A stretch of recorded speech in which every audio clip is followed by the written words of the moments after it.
حضور پاک صلی اللہ علیہ وسلم کی بارگاہ میں ایک مہمان آتا ہے رات کے وقت، اور حضور صلی اللہ علیہ وسلم اپنے صحابہ میں فرماتے ہیں ہے کوئی جو میرے مہمان کی مہمان نوازی کرے، اللہ اسے جنت سے کھانا کھلائے۔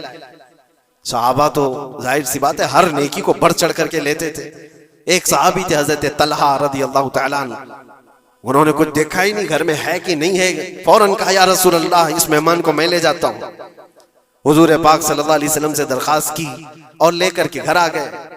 پتا چلا بیوی کو نے کہا پہلے تو ہمارا خود کا ہی کھانا نہیں ہے، آپ مہمان بھی لے آئے۔ صحابی رسول نے اپنی بیگم سے پوچھا کتنا ہے؟ کہا ایک آدمی صرف کھا سکتا ہے۔ اور گھر میں کتنے لوگ ہیں؟ شوہر، بیوی اور ایک چھوٹا بیٹا۔ اب ایک مہمان آیا ہوا ہے۔ صحابی رسول نے اپنی اس فکر کا اظہار کیا بیگم سے کہ اب کیا ہوگا، ایک آدمی کھا سکتا ہے اور 4 لوگ یہاں موجود ہیں۔ اللہ اکبر، وہ خواتین بھی حضور کے زمانے کی کیسی تھی۔ انہوں نے کہا اپنے شوہر سے گھبرائیے مت، میں بچے کو تھپکیاں دے کر سلا دوں گی، آج ایسے سلا دوں گی، اور دسترخوان پر جب بیٹھے ہیں آپ کو کھانا میں پروس دوں گی، اور پھر بتی اچانک گل کر دیں گے، چراغ بند کر دیا جائے گا، آپ کھانے جیسا منہ چلاتے رہیں اور اس مہمان کو لگے کہ آپ بھی کھا رہے ہیں، اور کھانا پورا اس کے سامنے رکھیں تاکہ وہ پیٹ بھر کر کھا لے۔ ایک آدمی کے کھانے کے لیے یہ ہیلا کیا جا رہا ہے، خود بھی بھوکے ہیں۔ ایسے ہی ہوا، دسترخوان بچھا اور صحابی رسول نے کھانے کا برتن ان کے سامنے پیش کیا اور اچانک چراغ کو بجھا دیا گیا، اندھیرا ہے۔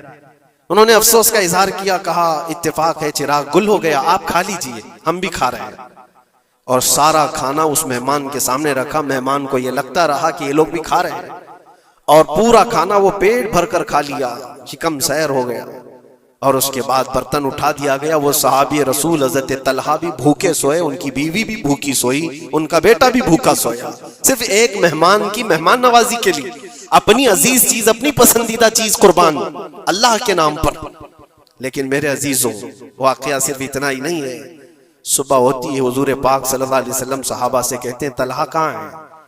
حضرت طلحہ اس مہمان کے ساتھ آئے، حضور دیکھ کر مسکرانے لگے۔ طلحہ، تمہاری مہمان نوازی کی تعریف جنت میں فرشتوں کے درمیان ہو رہی ہے، اللہ تبارک و تعالیٰ تمہاری مہمان نوازی کی تعریف فرما رہا ہے۔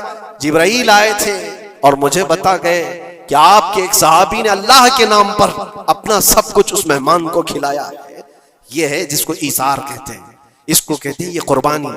پیٹ خالی ہو اور دوسرے کا خیال ہو، پیٹ بھر جانے کے بعد تو پھر وہ ویسٹیج دینے کی بات آتی ہے، اپنے گھر کا بوجھ نکالنے کی بات آتی ہے۔